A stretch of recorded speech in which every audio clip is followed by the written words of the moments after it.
റാപ്പിന്റെ YouTube ചാനലിലേക്ക് എല്ലാവർക്കും സ്വാഗതം. അപ്പൊ നമ്മൾ ഇന്ന് എന്തിനെ പറ്റിയാണ് ഡിസ്കസ് ചെയ്യാന്ന് ചോദിച്ചാൽ SBCID പറ്റിയാണ്.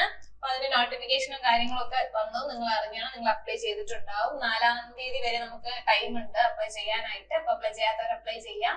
അപ്പൊ അതിനെ പറ്റിയുള്ള ജോലി എന്താണ്, അതിന്റെ സിലബസ്, ജോബ് പ്രൊഫൈല്, എക്സാം എങ്ങനെയായിരിക്കും, എവിടെയൊക്കെയാണ് നിങ്ങൾക്ക് പോസ്റ്റിംഗ് കിട്ടുന്നത്, എന്താണ് ഇത് SBCID, സ്പെഷ്യൽ ബ്രാഞ്ച് CID എന്നൊക്കെ കേൾക്കുമ്പോൾ നമ്മൾ എന്താണ് പേര് കേൾക്കുമ്പോ തന്നെ നല്ല ഒരു ഇതാണ്.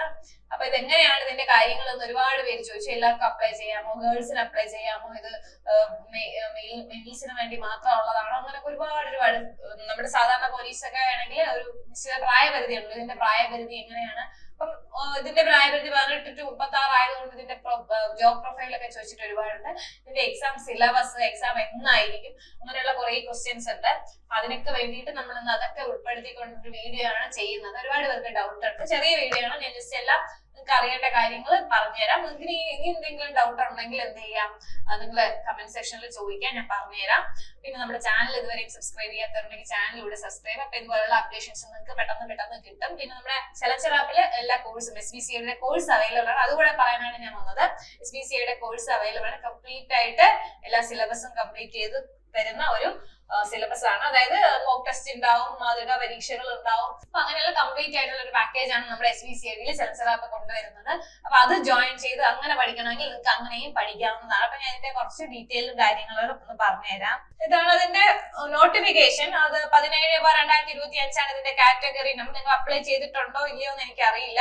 നമുക്ക് ലാസ്റ്റ് ഡേറ്റ് 4/6 ആണ് കേട്ടോ. 4/6/2025 ആണ് നമുക്ക് അതിന്റെ ലാസ്റ്റ് ഡേറ്റ് വരുന്നത്.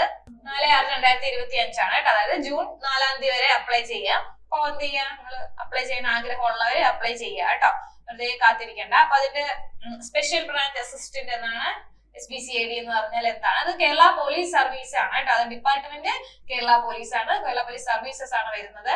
സ്കെയിൽ ഓഫ് പേ എന്ന് പറയുന്നത് 31 to 66 ആണ്. ആന്റിസിപ്പേറ്റഡ് വേക്കൻസി ആണ്. ഒരുപാട് വേക്കൻസി ഒന്നും നമ്മുടെ ഈ വലിയ LDC ഡിഗ്രി പോലുള്ള ഒരുപാട് വേക്കൻസി ഒന്നും ഉണ്ടാവില്ല. കുറച്ച് വേക്കൻസി ഉണ്ടാവുള്ളൂ, പക്ഷെ തീരെ കുറച്ചൊന്നും അല്ല. എങ്കിൽ കൂടി എന്ത് ചെയ്യാം, നിങ്ങൾ അപ്ലൈ ചെയ്യേണ്ട ഏജ് എന്ന് പറയുന്നത് 18 to 36 ആണ് കേട്ടോ. അപ്പൊ ഈ 4/6 വരെയാണ് നമ്മുടെ ലാസ്റ്റ് ഡേറ്റ് ഉള്ളത്. അതിന്റെ മെയിൻ കാര്യങ്ങള്. അപ്പൊ എന്താണ് ഇതിന്റെ ജോബ് പ്രൊഫൈൽ, എന്താണ് SBCID എന്ന് പറഞ്ഞാല്, ഇതൊരു യൂണിഫോം പോസ്റ്റ് അല്ല, സ്പെഷ്യൽ ബ്രാഞ്ച് അസിസ്റ്റന്റ് ആണ്, കേരള പോലീസിലാണ്. അപ്പൊ കേരള പോലീസിൽ എന്ന് പറയുമ്പോൾ നമ്മൾ വിചാരിക്കും എന്താണ്, യൂണിഫോം പോസ്റ്റ് അല്ല. ഇതിന് ഫിസിക്കൽ ടെസ്റ്റ് ഇല്ല. ഓക്കെ, അതാണ് ഒരുപാട് പേര്, ഗേൾസിനൊക്കെ ഒരുപാട് പേര് അപ്ലൈ ചെയ്യാം. ഫിസിക്കൽ ഉണ്ടാവുമോ, അതിന് ഫിസിക്കൽ ഒന്നും ഉണ്ടാവില്ല. ഇത് എന്താണ്, ഒരു മിനിസ്റ്റീരിയൽ വർക്ക് പോലെ. നമുക്ക് പോലീസ് ഇല്ല, നമുക്ക് അന്വേഷണ ചുമതല ഒന്നും ഉണ്ടാവില്ല. ഒരു കേസ് അന്വേഷണ ചുമതല നമുക്ക് ഉണ്ടാവില്ല. അതൊക്കെ പോലീസ് ഉദ്യോഗസ്ഥർ, യൂണിഫോം പോസ്റ്റിലുള്ളവർക്കാണ് അങ്ങനത്തെ അന്വേഷണ ചുമതലകളൊക്കെ വരുന്നത്. ഈ അന്വേഷണ ചുമതലകളൊന്നും നമുക്ക് ഉണ്ടാവില്ല. എന്താണ്, മിനിസ്റ്റീരിയൽ വർക്ക് ആയിരിക്കും. നമ്മുടെ ഡിഗ്രി പ്രിലിമിനറി എക്സാം എഴുതിയിട്ട് നമ്മൾ സെക്രട്ടേറിയറ്റിലൊക്കെ കയറുന്നില്ലേ, സെക്രട്ടറി അസിസ്റ്റന്റ് യൂണിവേഴ്സിറ്റീസ്, അതുപോലെ അവര് ജോലി ചെയ്യുന്നത് പോലെയുള്ള ഒരു മിനിസ്റ്റീരിയൽ പോസ്റ്റ് ആണ് ഇത്. ഓക്കെ, മനസ്സിലായല്ലോ. അപ്പൊ ഇതിൽ എന്ത് ചെയ്യാ, യൂണിഫോം പോസ്റ്റ് അല്ല, ഫിസിക്കൽ ടെസ്റ്റ് ഇല്ല, നമുക്ക് അന്വേഷണ ചുമതലകളൊന്നും ഉണ്ടാവില്ല. സാധാരണ ഒരു ക്ലറിക്കൽ വർക്ക് ചെയ്യുന്നത് പോലെ ആയിരിക്കും. അപ്പൊ വർക്ക് ചെയ്യുന്നത് കേരള പോലീസിലും ആയിരിക്കും. ഓക്കെ, മനസ്സിലായല്ലോ. അങ്ങനെയാണ് അതിന്റെ ജോലി കാണുന്നത്. ക്ലറിക്കൽ ലെവലിലുള്ളതാണ്. പിന്നെ ഇതിന്റെ ഏജ് വരുന്നത് 18 to 36 വയസ്സ് വരെയുള്ളവർക്ക് അപ്ലൈ ചെയ്യാം. ക്വാളിഫിക്കേഷൻ ഡിഗ്രിയാണ്, ഡിഗ്രി ലെവൽ എക്സാമിനേഷൻ ആണ്. ഡിഗ്രി ലെവൽ എക്സാമിനേഷന്റെ സിലബസും കാര്യങ്ങളും ആയിരിക്കും ഇത്, ഞാൻ ഡീറ്റെയിൽ ആയിട്ട് പറയാം. അപ്പൊ ജോലി മനസ്സിലായല്ലോ. പിന്നെ വരുന്നത് ഇതെന്താണ്, ഇത് പിന്നീട് ഗസറ്റഡ് ഒക്കെ ആവും. അത് വളരെ പതുക്കെ ആവത്തുള്ളൂ. അതൊരു വലിയ പ്രൊമോഷൻ ഒന്നും ഇല്ല, ഒരു കുറച്ച് പ്രൊമോഷൻ ഉണ്ട്, പക്ഷെ അങ്ങനെ നമ്മൾ വിചാരിക്കുന്ന പോലത്തെ വലിയ പ്രൊമോഷൻ. ഇതിന് ജോലി കിട്ടുന്നത് തിരുവനന്തപുരം, കൊല്ലം, എറണാകുളം, കോഴിക്കോട്, ഇത്രയും സ്ഥലങ്ങളിൽ മാത്രമേ ജോലി ഉണ്ടാവുള്ളൂ. ഓക്കെ, എവിടേക്കാണ്, തിരുവനന്തപുരം, കൊല്ലം, എറണാകുളം, കോഴിക്കോട്, ഈ ജില്ലകളിലാണ് നമുക്ക് എന്ത് വരുന്നത്, പോസ്റ്റിംഗ് വരുന്നത്. അപ്പൊ ഇവിടെ മാത്രമാണ് അതിന്റെ എന്താണ് റീജിയണൽ ഓഫീസുകൾ ഉള്ളത്. സോ അതുകൊണ്ടാണ് അവിടെ വരുന്നത്. ഓക്കെ, എവിടേക്കാണ് വരുന്നത്, ട്രിവാൻഡ്രത്ത് വരുന്നുണ്ട്, കൊല്ലത്ത് വരുന്നുണ്ട്, പിന്നെ എറണാകുളം, കോഴിക്കോട്,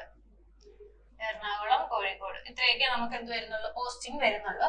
പിന്നെ നമ്മുടെ സാധാരണ ഫോഴ്സിലൊക്കെ ഉള്ളത് പോലത്തെ സ്റ്റുഡന്റ് കേഡറ്റ്, NCC അങ്ങനെയുള്ള ഗ്രേസ് മാർക്കുകളൊന്നും ഉണ്ടാവില്ല. മറ്റേ സ്പോർട്സിന്റെ ഗ്രേസ് മാർക്കൊക്കെ സാധാരണ എല്ലാ എക്സാമിനും ഉണ്ടാവുമല്ലോ, അതൊക്കെ ഉണ്ടാവും. അല്ലാതെ ഈ സ്റ്റുഡന്റ് കേഡറ്റ്, NCC അങ്ങനെയുള്ള പോലീസിലേക്ക് എടുക്കുന്നവർക്കൊരു ഗ്രേസ് മാർക്ക് ഇല്ല, അതൊന്നും ഇതിലുണ്ടാവില്ല. കാരണം ഇതിന് ക്ലറിക്കൽ പോസ്റ്റ്, മിനിസ്റ്റീരിയൽ വർക്കുകൾ ചെയ്യുന്ന സാധാരണ പോസ്റ്റ് ആണ്, യൂണിഫോം പോസ്റ്റ് അല്ല എന്ന് ഞാൻ പറഞ്ഞു.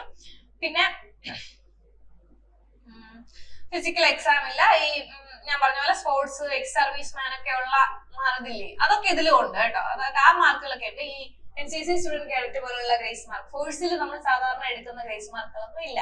നിങ്ങൾക്കിപ്പോ മനസ്സിലാക്കുന്നത് സാധാരണ ഒരു അസിസ്റ്റന്റ്, ക്ലറിക്കൽ അസിസ്റ്റന്റ് ആണ് ആയിട്ട് ജോലി ചെയ്യുന്നത് കേരള പോലീസിലാണ്. ഓക്കെ. പിന്നെ ഇതിന്റെ സിലബസ് ഇത് ഡിഗ്രി ലെവൽ എക്സാം ആയിരിക്കും. ഇതിന് പ്രിലിമിനറി എക്സാം, മെയിൻ എക്സാം അങ്ങനെ ഉണ്ടോ എന്നുള്ളത് നമുക്ക് കാര്യമായിട്ട് അറിയില്ല. അവര് ഇനി എന്താണ് തീരുമാനിക്കുന്നത്, PSC യുടെ തീരുമാനം അനുസരിച്ച് അവർ അറിയിക്കുന്നതായിരിക്കും. ചിലപ്പോ എന്തെയില്ല, ഒറ്റ എക്സാമിനാണ് കൂടുതൽ ചാൻസ് ഉള്ളത്. അതിന്റെ സ്പെഷ്യൽ ടോപ്പിക്കും കാര്യങ്ങളൊന്നും ഉണ്ടാവില്ല. നമ്മുടെ ഫോഴ്സിന് സാധാരണ സ്പെഷ്യൽ ടോപ്പിക്കും കാര്യങ്ങളും അങ്ങനെയുള്ളത് ഉണ്ടാകാൻ സാധ്യത കുറവാണ്. ഇനി അവര് PSC പുതിയതായിട്ട് വെക്കുമോ എന്നുള്ള കാര്യത്തിൽ നമുക്ക് അറിയില്ല. ചിലപ്പോൾ പ്രിലിംസും മെയിൻസും ഉണ്ടാവും. കൂടുതൽ ചാൻസ് മെയിൻസ് മാത്രം ആവാൻ വേണ്ടിയിട്ടാണ്. നമ്മുടെ ഈ ഡിഗ്രി പ്രിലിമിനറി ഇപ്പോൾ നമ്മൾ എക്സാം ചെയ്തില്ലേ, ആ സിലബസ് വെച്ച് തന്നെയാണ് നമുക്ക് ഇതിന് പഠിക്കേണ്ടത് കേട്ടോ. വേറെ സിലബസ് ഇറക്കുമെങ്കിലും ഇതൊന്നും വ്യത്യാസമൊന്നും വരുത്തില്ല. ഇപ്പൊ പഠിക്കുന്ന ഡിഗ്രി പ്രിലിമിനറി സിലബസിന്റെ എക്സാം സിലബസ് വെച്ച് തന്നെയാണ് നമ്മളിത് ഫോളോ ചെയ്യുന്നത്. അത് തന്നെയായിരിക്കും അതിന്റെ എക്സാം.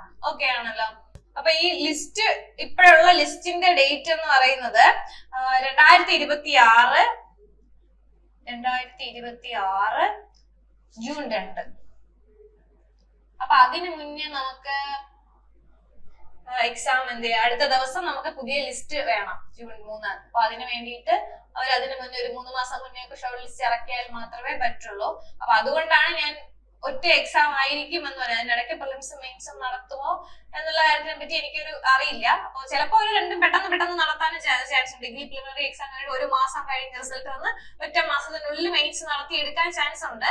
അല്ലെങ്കിൽ ഒറ്റ എക്സാം ആയിരിക്കും. ഇപ്പൊ നമുക്ക് ജൂണിലാണല്ലോ ലിസ്റ്റ് തീരുന്നത്, 2026 ജൂൺ 2 നമ്മുടെ ലിസ്റ്റ് തീരുന്നത് കൊണ്ട് തന്നെ എന്ത് ചെയ്യാം, അടുത്ത് ഒറ്റ എക്സാം നടത്താനാണ് ചാൻസ് കൂടുതൽ. ഇനി അറിയില്ല. അപ്പൊ അതിന്റെ നോട്ടിഫിക്കേഷനും കൺഫർമേഷനും ഒക്കെ കൊടുത്തതിന് ശേഷം അതിന്റെ ഫൈനൽ ഡേറ്റ് വന്നതിന് ശേഷം അതായത് സിലബസ് ഒക്കെ നമുക്ക് അറിയാൻ പറ്റുള്ളൂ. നമുക്ക് നോക്കാം.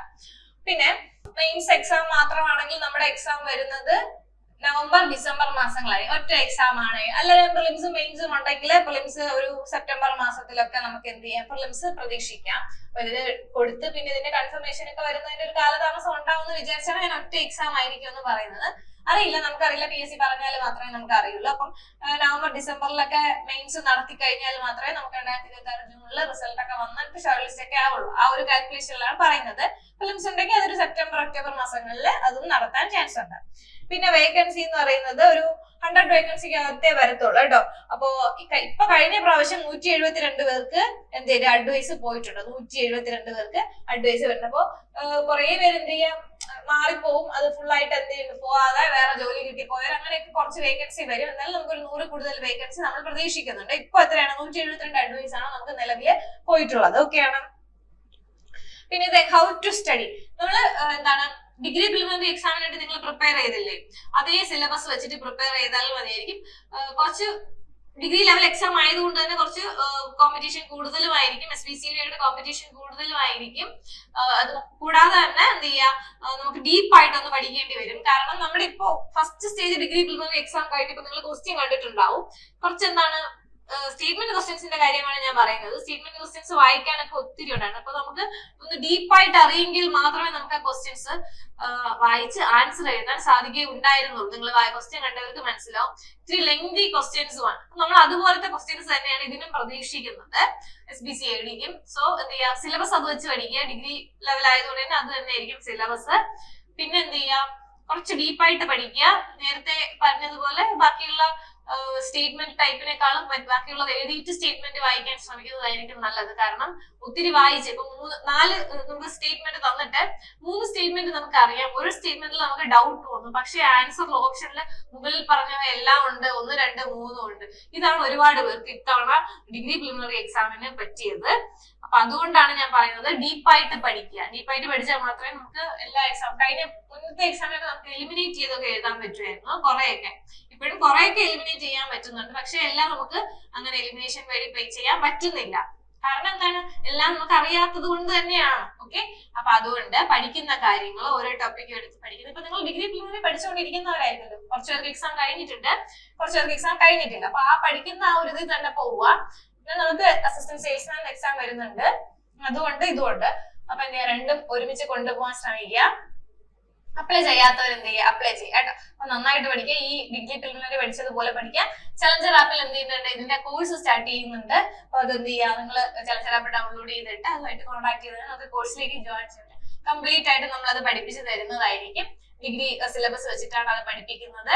ജോയിൻ ചെയ്യാൻ താല്പര്യമുള്ളവർ എന്ത് ചെയ്യുക, ജോയിൻ ചെയ്യുക, നന്നായിട്ട് പഠിക്കുക, പ്രീവിയസ് ഇയർ ക്വസ്റ്റ്യൻ ചെയ്യുക, മോക്ക് ടെസ്റ്റ് ചെയ്യുക, മുൻവർഷ ചോദ്യ പേപ്പറുകളും മാതൃകാ പരീക്ഷകളും ചെയ്തേ പറ്റുള്ളൂ. അങ്ങനെ ചെയ്യുക. ടോപ്പിക് വൈസ് എക്സാംസ് ഒക്കെ എന്താണ് നമ്മുടെ ചലഞ്ചർ ആപ്പിൽ അവൈലബിൾ ആണ്. അതുകൊണ്ടാണ് ഞാൻ പറയുന്നത്. പിന്നെ കറണ്ട് അഫയേഴ്സ്. ഓക്കെ, അപ്പൊ അത് കൃത്യമായി പഠിച്ചോളൂ. നമ്മൾ യൂട്യൂബിൽ അതിനനുസരിച്ച് ക്ലാസ് തരുന്നുണ്ട്.